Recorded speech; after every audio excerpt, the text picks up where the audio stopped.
Standard Chartered becomes the latest bank to report bumper results ahead of this week's major central bank policy meetings. Welcome to Market Insight, I'm Thomas Warner. The era of higher for longer interest rates in major Western markets has had some predictable effects on equity markets. Big global banks have benefited from charging more for the credit that they lend consumers. Those consumers in turn have had less money to spend, particularly on luxuries. So do impending rate cuts in the US and the UK mean the dynamic may be about to change? With me to help answer that and more, I'm joined by Laura Foll, Portfolio Manager at Janus Henderson Investors. Before we look at the banks, Laura, let's get your take on this week's Bank of England decision first. You say in your notes that it's the first meeting in a long time to have a genuinely uncertain outcome. What are you expecting? As you say, it is a genuinely uncertain outcome. I think it will be a very split vote. What I am expecting, but I am very open to being proved wrong, is that I think at a guess, I would guess they will cut by 25 basis points. So go from 5.25 to 5% interest rates.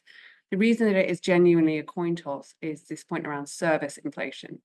So wage inflation is still running 5.5–6%. As you know, the Bank of England's target is 2%. We do currently have 2% headline inflation.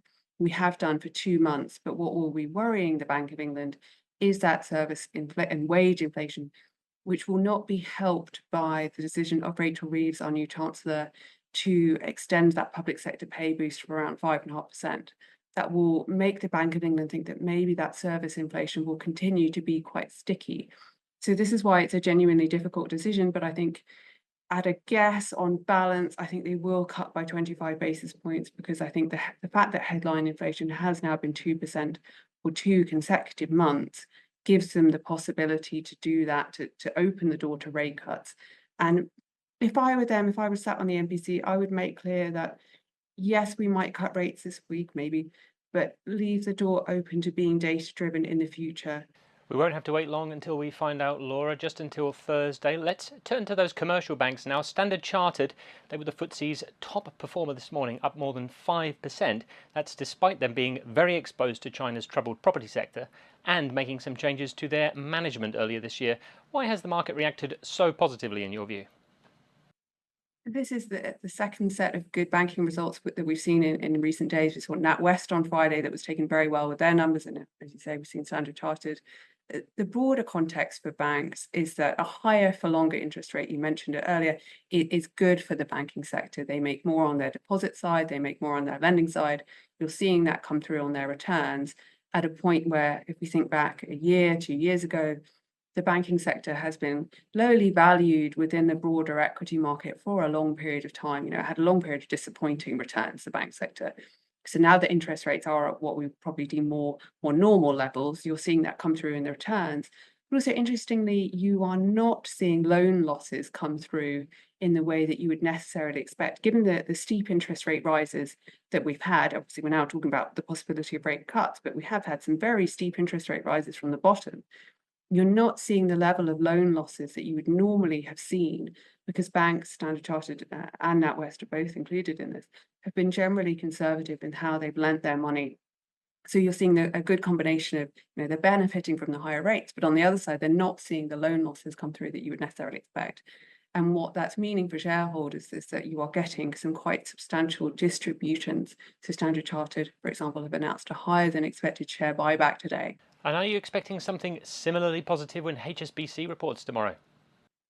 I think my expectation, there can always be one-off surprises, but my expectation is that we will see a similar theme from HSBC's numbers tomorrow. They will equally have benefited from this higher for longer interest rate dynamic. And that's how HSBC, we've seen that come through in historic reporting from HSBC. So yes, I would expect to see similar trends. So the banks seeming very robust, Laura, but the luxury sector that I alluded to earlier, more troubled. Diageo reported today they were the FTSE's biggest faller, down 6% at last check. What's the problem there, and how much difference could lower interest rates mean for their business? The problem, as you alluded to, is really consumer spending. So Diageo, I think premium spirits sold across the globe, but the geography that's proving particularly problematic for them is North America, where consumer spending has been impacted, as you mentioned, by higher interest rates and also destocking.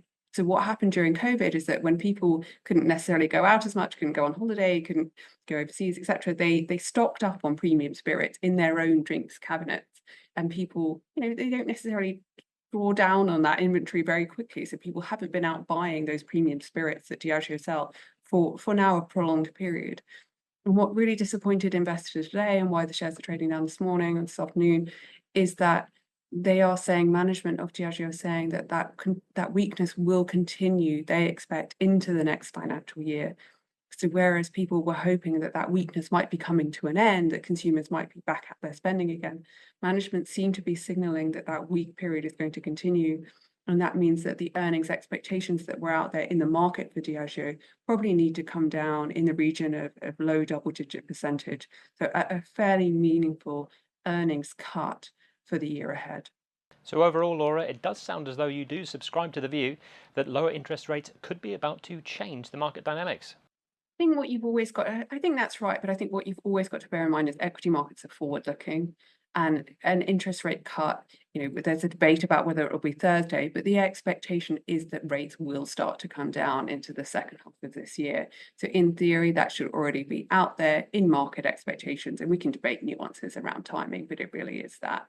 So I wouldn't expect, if and when a rate cut does happen, whether it's Thursday, whether it's in a couple of months' time, I wouldn't expect a meaningful reaction to that unless there is something that goes over and above that, like a signaling for future meaningful rate cuts in the future that aren't in market expectations. Because you've always got to think markets are forward-looking, what is already in people's numbers and in people's minds for the year ahead.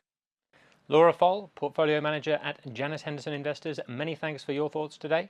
And that is Market Insight. Don't forget you can watch more videos on Reuters.com.